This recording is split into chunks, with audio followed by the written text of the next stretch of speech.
Hey, this is Mike Gaddis. Thanks for joining me. It's always a pleasure bringing these videos. So today we're going to talk about how you get $1 million mortgage, or how you get a mortgage on $1 million house. So if you're buying a house for $1 million, you're not going to have $1 million mortgage because you got to put at least 10% down. So you have to put $100,000. So it's really $900,000. But this is on $1 million house. So if you can do $1 million, then you can do a $500,000, $300,000, $400,000. The concept's the same, but I'm going to tell you why you should probably not go directly to a bank and why it's better if you find the right mortgage broker. The problem is it's very difficult to find the right mortgage broker. It took me a while to find the right guy. I got the right guy right now. He's super. And I'm going to tell you why on this video. So please stay to the end of the video. It's going to be 3 or 4 things I'm going to go over. I'm going to make it as brief as I possibly can. I know you don't want to watch long videos. You just want the information so it can help you. But I'm going to do the recap at the end. So stay to the end. Don't forget to give me a comment. So number one, I'm buying a house for $1 million.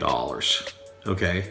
Now, some lenders require 10% down, some lenders require 20% down. If you own your own business, you may or may not have tax returns that show enough money. Do you get that?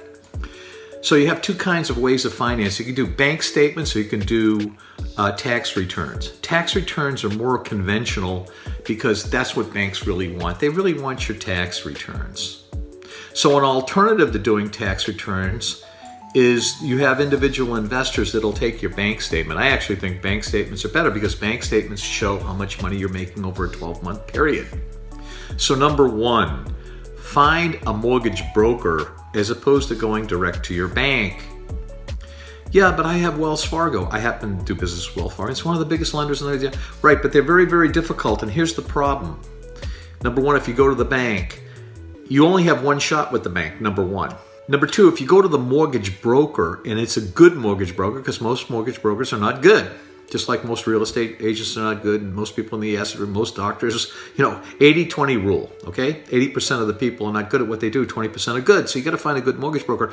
The reason why I use a mortgage broker, number two, and this is super important, is because the mortgage broker can hunt around to 50 different lenders, or 10 different lenders, or 5 different lenders. That's number two. Number three, the beauty of using a mortgage broker is mortgage brokers can talk directly to the underwriter. That's worth $1 million to anybody who's watching this video. What do you mean talk directly to the underwriter? The lenders have underwriters. That's the person that approves your loan. If you have, if you have the right mortgage broker, that mortgage broker can go directly to the underwriter and say, hey, I want to put a deal together. I got Mike Gaddis here. These are his tax returns. Do they look okay? Well, he looks a little weak. He needs a little more income. So I can adjust the tax returns before I turn them into the IRS. What do you mean you can adjust your tax return? I own my own companies. So I can pay myself more or pay myself less. Does that make sense? It's a little complicated here, but it's really not that complicated. So number one, don't go directly to the bank. Number two, find a good mortgage broker that can hunt around to different lending institutions that fit your needs. Number three, mortgage brokers are better because they can talk to underwriters. That's the person that approves your loan at the lending institution. You can't talk to an underwriter at Wells Fargo, Bank of America, Chase, or any of these other big-ass banks. No one's going to talk to you. But mortgage brokers bring in hundreds of transactions to financial institutions, so they have a secret pass to go and talk to the underwriter. That makes sense? That's why I never go directly to lenders. Yeah, but doesn't that cost 4? So number 4 is it costs more to do it. So what's more important, doing the deal or not doing the deal? And when you get the loan, they're going to tack on that loan to the mortgage. Yeah, but people say you're going to be running up the amount that you owe. Hey, if you're talking 3, 4, 500,000 or 900,000, another 10 grand is not going to make any difference to you. I'm more into completing transactions. If it costs more for me to get the deal done, I'd rather do the deal. Why? Because when I did the deal on this house, a $950,000 house, I put 10% down. The guy that did the loan charged me $12,000 just to do the loan. But guess what? Without him, I couldn't have done it. Why? Because I went to other mortgage brokers and they said they could do the deal. They couldn't do it. My guy, I turned it over to them because I had a 30 days to complete the contract. I found the other mortgage broker. I burnt 10 days. I had 21 days left, and my guy did it within the 21 days, and he is my mortgage broker today. What do you think of them apples? It's amazing you never hear this on YouTube, why you should use mortgage brokers. People say, well, you shouldn't use a mortgage broker because they're going to charge you a fee. Yeah, it doesn't make any difference if you pay the stupid fee because you're going to do the deal. Guess what? The property that I own is going up 100 grand a year.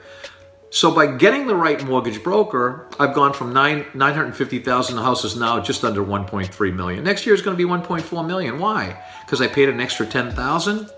What's 10 grand versus $400,000 in paper profit on your property? See, it doesn't make any sense to go directly to the bank. Unless you're buying a $250,000 house or something that's small. You've been with the bank for 20, 30 years, like my friends in Austin, Texas, and she's buying a $250,000 house. She's had the same job. She's got an 800 FICO score. Her credit score is going through the roof, and they still make her jump through hoops at Bank of America. Why?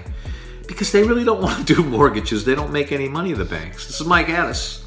Thanks for joining me on this video. This is a little short video on using mortgage brokers, and I'm not belong to the Mortgage Broker Association or any of that stuff. I'm not endorsing anybody, because if you find the wrong mortgage broker, you're going to be in trouble anyway. Don't forget to stay for the recap. I'm going to do it on just coming up. Okay, so let's do a recap on this video. First of all, you want to use a mortgage broker as opposed to going directly to a bank who's going to lend you the money on the mortgage. Okay, that's number one. Number two, you have to find the right mortgage broker. That's really difficult. I can't explain it to you in just a recap or a 5 or 6 minute video. It's kind of like a trial and error thing. But one of the criteria that I use is if the man or woman has good communication, gets back to you quickly, and is available, that's a good criteria. That means that you might have a good chance. That's number two. Number three, also make sure that they're not lying to you, because a lot of them will hold you off. So if you have to do the loan in 30 days, on the 20th day they haven't done anything. So you only give them like 10 days. If they don't give you feedback, the mortgage broker, in 10 days, they're out. I'll probably do a part 2 on this video.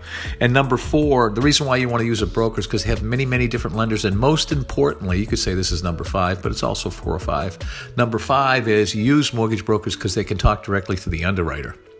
You cannot talk to the underwriter of a bank. So mortgage brokers, if they're good mortgage brokers, will talk directly to the underwriter, and the underwriter is the guy that's giving you the loan. Okay, so no underwriter, no deal, and they can structure your loan and get information that's going to be used. We'll do this on the next video. Thanks for joining me, and we will see you on the next video.